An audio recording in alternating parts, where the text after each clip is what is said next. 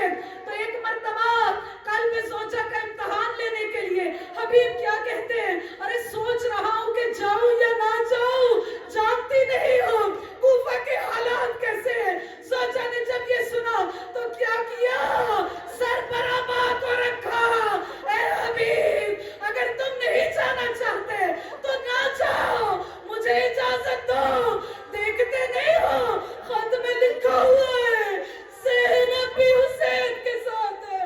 اب حبیب کیا کہتے ہیں، اے زوجہ میں تو تیرا امتحان لینا چاہتا تھا، میں بھی جاؤں گا تو بھی جائے گی۔ ایک مرتبہ غلام سے کیا کہا، اے غلام گھوڑے کو تیار کرو، کوفہ سے باہر فلاں جگہ پر میرا انتظار کرنا۔ اب غلام کو بھیجا، گھوڑا دے کر بھیجا۔ اب حبیب کو وہاں تک پہنچنے میں تھوڑی سی دیر ہو گئی۔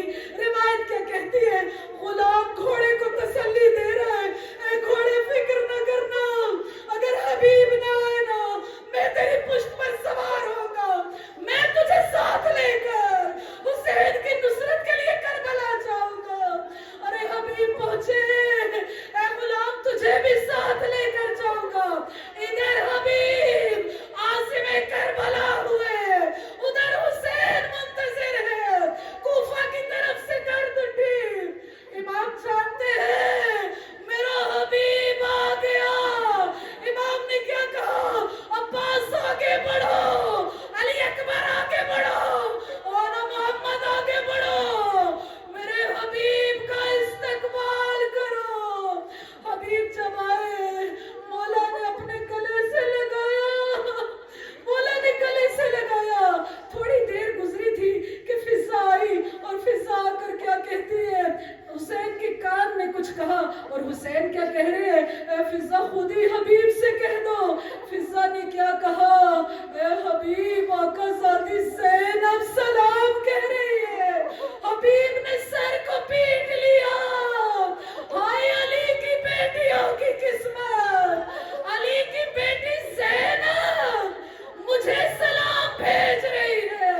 کیا کہنا، کیا کہنا اصحاب امام حسین علیہ السلام کا۔ روایت کیا کہتی ہے، روایت کیا کہتی ہے کہ جب مسلم ابن اوسجہ شہید ہوئے نا، حسین کو آواز دیتے ہیں، السلام علیکہ یا ابا عبداللہ۔ حسین قریب پہنچے، ایک مرتبہ مسلم ابن اوسجہ کے سر کو اٹھایا، اپنے زانو پر رکھا، لیکن مسلم نے اپنے زانو سے سر کو اٹھا لیا۔ حسین کہتے ہیں کہ مسلم اس زانو پر سر کو کیوں نہیں رکھتے ہو؟ کہا کہ مولا یہ سکینہ کے بیٹھنے کی جگہ ہے۔ تھوڑی دیر بعد کیا ہوا، مسلم کے سینے پر 17 تیر لگے ہوئے، لیکن کیا کہتے ہیں، مولا میں حبیب سے کچھ کہنا چاہتا ہوں۔ مولا نے حبیب کو بلایا، جب حبیب کو بلایا نا تو مسلم ابن اوسجہ نے وصیت کی، کچھ کان میں کہا۔ مولا نے پوچھا کہ اے مسلم کیا کہہ رہے ہو؟ سن سکیں گی کہ مسلم ابن اوسجہ نے حبیب سے کیا وصیت کی؟ کیا کہتے ہیں، حبیب حسین کو تنہا نہ چھوڑنا، میرے حسین کا بڑا خیال رکھنا۔ لعنت اللہ علی القوم الظالمین، وسيعلم الذين ظلموا أي منقلب ينقلبون۔ یا اللہ یا محمود بحق محمد، یا علی بحق علی، یا فاطر بحق فاطمہ، یا محسن بحق حسن، یا قدیم حسین بحق حسین علیہ السلام۔ پروردگارہ تجھے اصحاب با وفا کی وفاؤں کا واسطہ دیتے ہیں۔ کیا کہنا زہیر ابن کیل کا، کیا کہنا مسلم ابن اوسجہ کا، کیا کہنا حبیب ابن مظاہر کا۔ روایت کیا کہتی ہے کہ جب حبیب شہید ہوئے، حبیب کے بھی سر کو کاٹا گیا، نوک نیزہ پر بلند کیا گیا، اور اسی طرح جس طرح باقی سرائے شہداء کو کوفہ و شام کی طرف لے جایا گیا، حبیب کا سر بھی نوک نیزہ پر سوار ہے۔ رستے میں قاسم ابن حبیب کا بیٹا جو کربلا کے معرکے میں شریک نہ ہوا تھا، لیکن جب وہ وہاں پر آیا کوفہ میں، اس نے دیکھا کہ میرے بابا کا سر نوک نیزہ پر سوار ہے، خولی نے اٹھایا ہوا ہے۔ قاسم ابن حبیب کیا کہتے ہیں، یہ میرے بابا کا سر ہے، اے خولی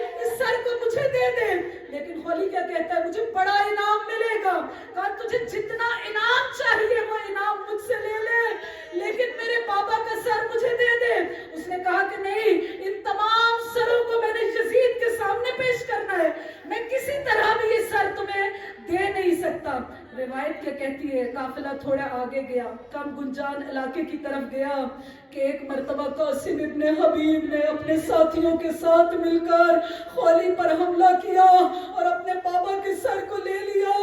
جب لیا نا تو ایک جملہ قاسم ابن حبیب نے کہا، ارے جس کا جوان بیٹا ہوتا ہے اس کے سر کو نوکے نیزہ پر سوار نہیں کیا جاتا۔ روایت کیا کہتی ہے؟ اس جملے کو سید سجاد نے سن لیا۔ آئے بابا، آئے بابا میری مظلومی ہے، آئے بابا میری غربت، جوان بیٹا رسیوں میں جکڑا ہوا ہے، بابا کا سر نوکے نیزہ پر سوار۔ پروردگارا تجھے اصحاب امام حسین علیہ السلام کی وفاؤں کا واسطہ، مرحومین کی درجات کو بلند کرنا، ہماری مجلس کو شرف قبولیت عطا کرنا، پروردگارا بیماروں کو شفا عطا کرنا، بے اولادوں کو اولاد عطا کرنا، تمام پریشان حال مومنین کی پریشانیوں کو دور کرنا، ہم سب کو موت سے پہلے توبہ کی توفیق دینا، موت کے بعد مغفرت کرنا، اس دنیا میں زیارت حسین، آخرت میں شفاعت حسین ہماری شامل حال کرنا، پروردگارہ امام الزمانہ کے ظہور میں تاجر کرنا، ہم سب کو امام علیہ السلام کی آوان و انصار میں شمار کرنا، ہماری عمروں کو طولانی کرنا کہ امام کے ظہور پر نور کو دیکھ سکیں، اگر ہم مر جائیں تو ہمیں ہماری قبور سے اٹھانا تاکہ امام کی نصرت و حمایت کر سکے۔ وصلی اللہ علی سیدنا محمد و آل محمد۔ ایک مرتبہ سورہ فاتحہ سب مرحومین کے بلندی درجات کے